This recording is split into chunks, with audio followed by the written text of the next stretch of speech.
Hi, Aquarius. So, what is going on? Sorry, I had some papers out here. Let's get that stuff out of the way. You guys are last this month. You will not be last next month. How are you doing? It's a little bit weird for Aquarians right now. You guys aren't the most comfortable with being super connected.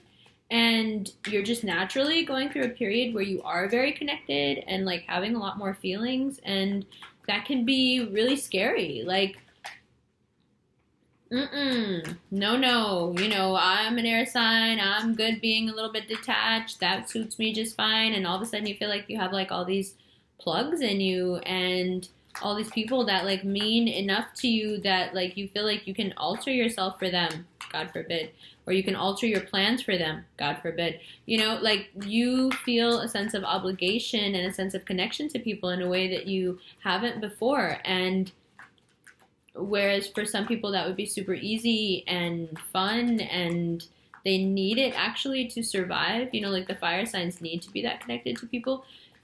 Not you guys. And so it's kind of like, oh wow, this thing that most people seem to thrive off of and really need, in their life, I'm feeling it now. And I mean, yeah, it's okay, but it's kind of like that feeling you get on, a roller coaster. Just like, oh, okay, the stomach like jumps, like I feel so connected. That's, and I always find that very charming. I find it very endearing when Aquarians feel connected to someone because it's not your natural state. And so you guys can make such great partners when you're really, really in love with someone, because all of a sudden you just turn into such a softie and everyone that like knows you is like, oh my God, like that's so cute that you're being that way. So this card comes up again. It's come up in all of the readings I've done today. I've done 3 readings and this has come up in every single one of them. So very cool. Being connected and coming up like this is jarring for you guys. It is not your comfortable state. It is not your natural state. And there's always that lingering fear that when you open yourself up to such a degree that instead of this guy walking in, that this guy will. And being the Aquarian that you are, rationally you have, considered that, oh geez, feeling so connected to people could actually be potentially very painful for me. I don't really know if I want to do that, but the cool thing is that it's a great time to do it because right now you have the opportunity, if you are open to meeting someone who can match that level of depth with you. So even though later you may not feel as connected to people as you do now, you can right now attract a partner who is connected like that and will be good for you in that way because it can compensate for the ways in which you later will not be exhibiting this behavior. Because for you, this is a temporary state, but right now you can attract someone who this isn't their temporary state,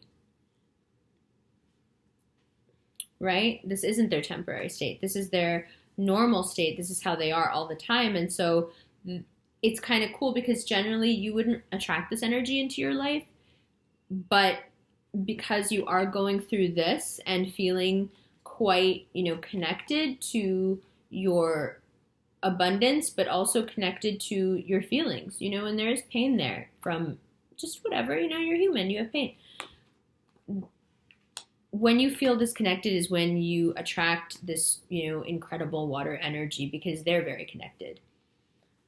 So that's awesome. And then this card also came up in the Capricorn reading, and here what this is implying to me is a sense of groundedness and family and established sort of connections and relationships with people that I feel all air signs can find a bit uncomfortable. And you will experience that this month as well. You will feel part of something. And you guys can get used to being the odd man out. You can even relish the mystery and the clout of it. There's a certain cred, there's a certain weight and credibility that goes with someone who is a bit removed and doesn't follow the pack, and also has a very unique way of thinking and is vocal and is able to articulate it well. That person can, appear detached and remain detached. And there is a coolness to that. There is no doubt. There is no doubt that there's a mystery to it. There's an attraction to it. It's very provocative. Aquarians can be very provocative and also very attractive for that reason. And this is not either of those things. Not that you won't be attractive with this energy, because you'll be even more attractive. And the reason you'll be even more attractive is because this energy, regardless of what sign you are, this energy, regardless of what sign you are, is very attractive because it denotes a level of vulnerability. And that's what, we've been working on. Aquarius is just really nurturing a sense of vulnerability in ourselves as air signs, so we can come across as the sensitive, measured creatures we are, instead of appearing to be either cold or crazy. The vulnerability that you feel now from this connectedness that you feel, it's a lot, and I think where this process starts for you guys, it's so funny because I was watching Hoarders on A&E, and for some reason, I need to watch that show to get my life in gear. Sometimes I can just fall off, in terms of not keeping the place clean or nothing like that, but just not throwing away things that perhaps have an emotional value for me, but also that fine line between what has emotional value and what doesn't. Where do you draw that line? And I can have a bit of trouble with that because I feel like I have, my own diagnosis is that I think that I know a lot of people that are hoarders. So when I watch that show, it just resets me. Every time I watch it, it resets me. And I'm like, oh my God, I need to clean.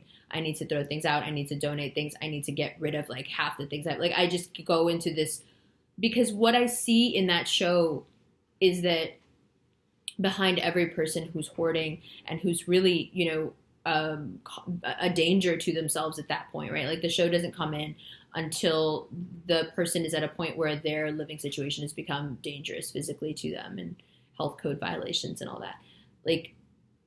Whenever you come across someone who is doing that, within 5 seconds of seeing that person on camera, on screen, you can tell that there is some emotional baggage here, and that everything you're seeing around you, all the hoarding you're seeing around you, is just indicative of the internal mess and the internal baggage that isn't being let go of. And so the external not being able to let go of anything is just indicative of that. That's all it really is.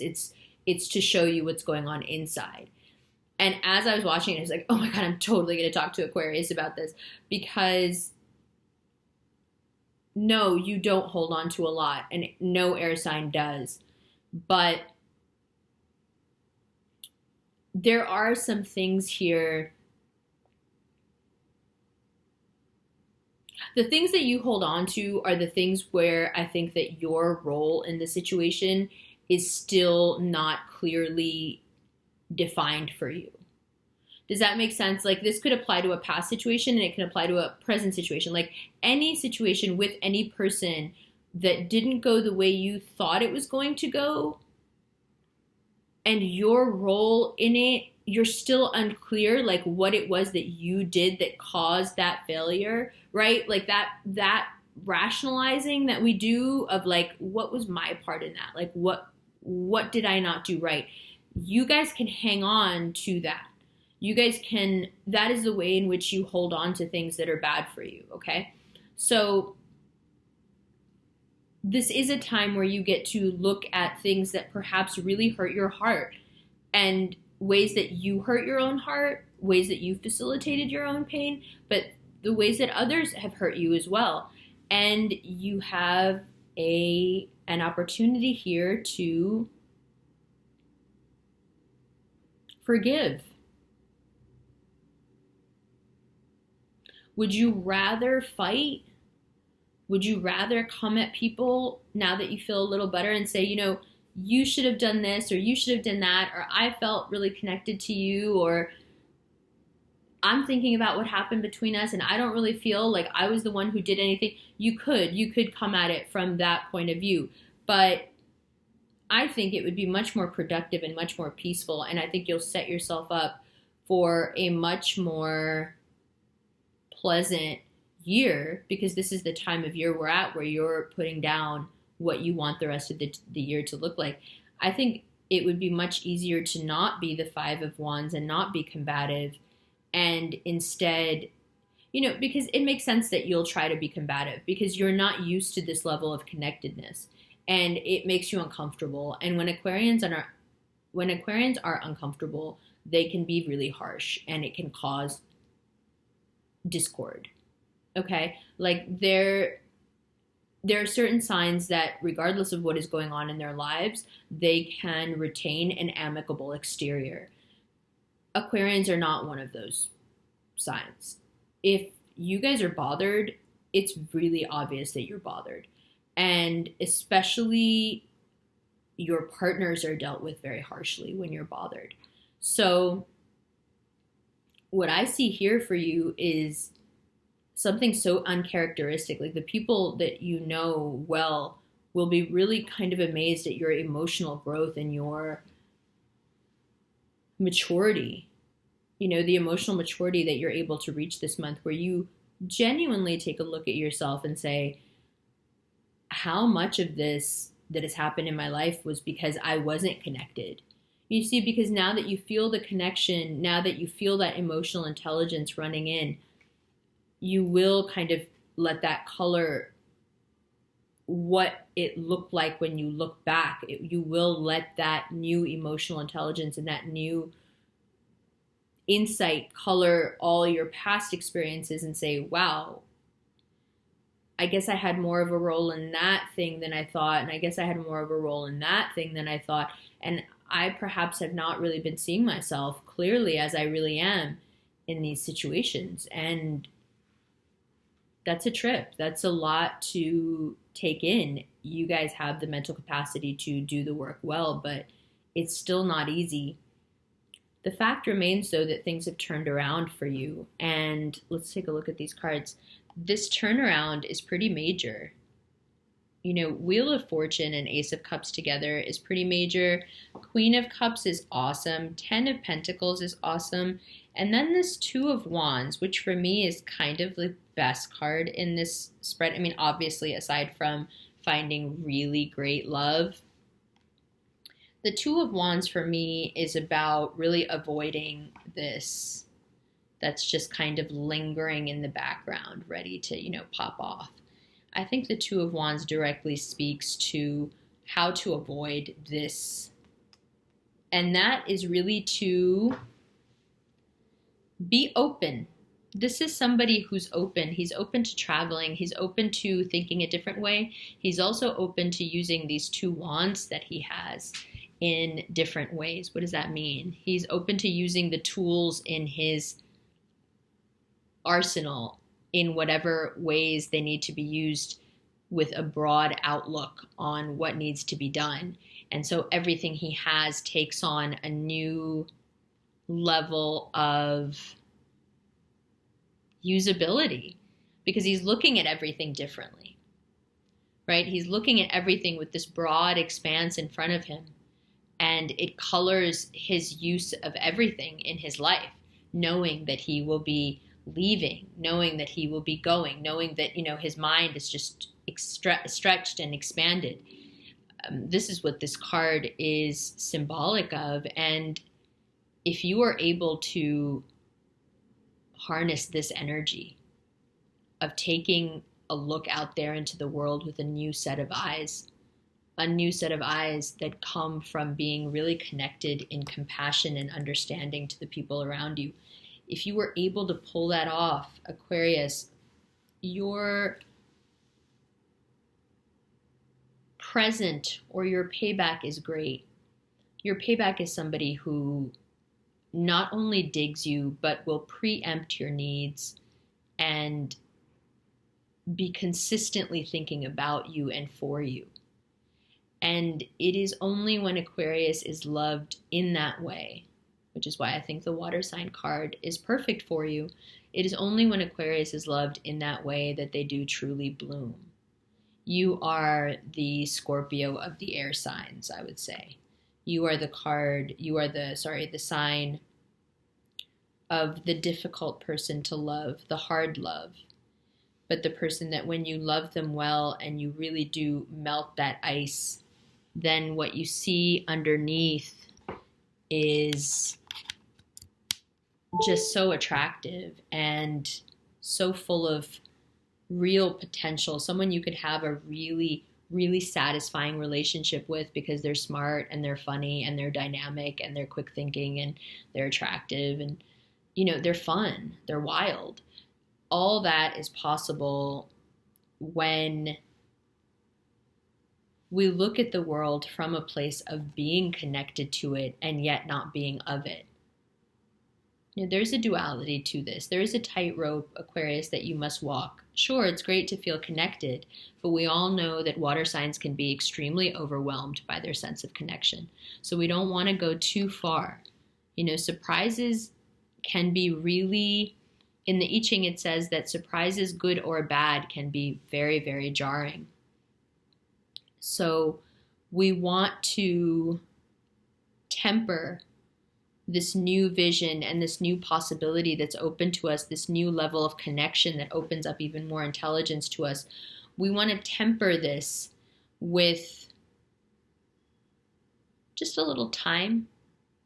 Air signs have a tendency to speed and to move too fast. And I fear that if you move too fast here, what you'll end up with is quite some conflict. So as long as you keep the pace steady and slow in terms of how you're feeling and really let yourself think way, way, way outside of any perceptual barriers that you've had up until now, which with Aquarians are not many. Most of your perceptual barriers have to do with exactly what we're talking about, emotional connection. In most other ways, you have no barriers. So it's interesting that this year, this month, which sets up the rest of the year, asks for you now to handle and tackle one of your greatest challenges. It's really exciting. It's not perhaps the most dynamic reading of all the readings this month, but honestly, when we're looking in terms of just personal growth and how much is possible for you this month, you are one of the signs that quite a lot is possible for. Because it is such a huge change. It's such a huge shift. You will handle the shift really well because, again, your nature makes you capable of handling it well. But if you watch hoarders, I'm sorry for using this analogy with you guys, but I think it really fits this time. If you watch hoarders, when the people come in to try to take the stuff out, the person who has been doing the hoarding starts to exhibit this panic, deep sense of panic. It's really hard to watch. They're in a lot of pain. They feel like they are being, killed. Like one of the episodes I watched that I've never been able to get out of my head, the guy who throws the stuff away said, the patient has to survive the cure. Like, we could come in here and we could throw all this stuff out, but she might drop dead if we do that. And that really gave me some perspective on how much we really do carry and how physically we can be affected by how much we carry, how physically we can be affected by how much we keep in. Like I was talking in the Leo reading about a lot of Leos having issues with their throat chakra and their thyroid because of this inability to feel like they can roar when they want. So Aquarians have a tendency to suffer from thyroid issues, but also from migraines uh, and a general sense of, a lot of shoulder pain of like, carrying. And Aquarius, the thing is, you're not a pack animal. You're not designed to be carrying all this weight. Pack animals shouldn't even carry that much weight, right? You are strong enough to have been misunderstood and have been kind of dumped on with all these different things, and you have been strong enough to keep it moving. But like that hoarder show now, we need to clean all that stuff out and let it go. Do you have to interact with every little piece before you throw it out? No. You got to do some clean sweeps emotionally, so you make some empty room so you can have a life, so you can have an emotional life. Okay? Shorter than the other readings, but you guys know what to do. The fear that you're feeling of being connected, I don't know how well I can do at making you feel better about that. I think that in general, air signs are always going to be a little bit disconnected, and I personally find that to be a huge asset, and I love that about myself. So I don't really know how to soften the sting of having to feel more than you want to. I feel for you. It sucks, but at the same time, from personal experience, I will tell you that as an air sign, we do strive to be more and more and more intelligent. That's what we want. We want to be the smartest we can be. We want to know everything we can know. And now it has been proven scientifically that your EQ, your emotional, quotient, or your emotional intelligence is much more relevant to your success in life than your IQ.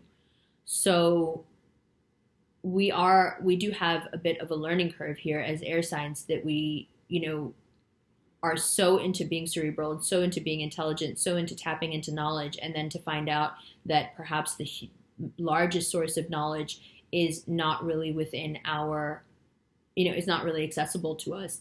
But that's the fallacy, and I feel like you guys, out of all the air signs, get to go first in proving that fallacy wrong. You guys get to go through this transformation of being a thinker and a feeler, and you do it first, and hopefully you do it so well that you set it up for the other two of us to follow in your lead, which is what you guys do best, is lead us into new and better things. So this time you get to use yourself as the vehicle. You yourself are the medium of the art here of evolution. And what a great medium you are. I wouldn't have it any other way. I'm proud of you guys. I'm excited for you. I love you. Thank you so much for being patient. Thank you for being last and taking it well. I have a new channel. It's called Amber Ramblings. You can look it up on YouTube, or I'll link it below. It has the same channel art as this channel, so don't be confused. It's two different channels. And the talks on there are of a different nature, and they're much more free. There's a much more like free, there's no structure. I kind of just talk about whatever I want. I ramble, and I also talk about things that have come up that people would really like me to speak on. So, for example, the first talk is about breakups and how I can relate to you in terms of breakups, but also what's going on in your brain and why you're feeling the way you are about your breakup. And then the next talk is going to be on the holographic universe. There's going to be talks on makeup, skincare, hair, but also things that are very much about astrology and understanding yourself better and understanding your partner better. So I'll also be interviewing people of different signs that I think are cool. I'll be interviewing kids of different signs, so you can see what specific signs are like at specific ages, so you know that it's not just that he's being that way to you or she's being that way to you, that this is just how Capricorns are, or whatever, whatever sign it is. So all that will be going on that channel. I will leave the link for that in the description. I'll also leave my email address so you can get in touch with me if you'd like a reading. I will also leave my Instagram on my Snap. My Instagram is really the best way to keep track of where I am or what I'm doing. I'm about to leave for San Francisco. I'll leave for San Francisco. I'll be there the first week of April, and then I'll be in LA for the rest of that month. And then I'm in Denmark until August. So I will be traveling a lot. If you want to keep track of where I am, just in terms of time zone, so you know when to call me for our reading or whatever, Instagram is definitely the way to keep tabs on me. Okay? All right. So, Aquarius, good reading, even better future outlook, and make me proud. Do this for us. I know you can do it. You can do it with your eyes closed. You guys rock. I love you. I'll see you in April.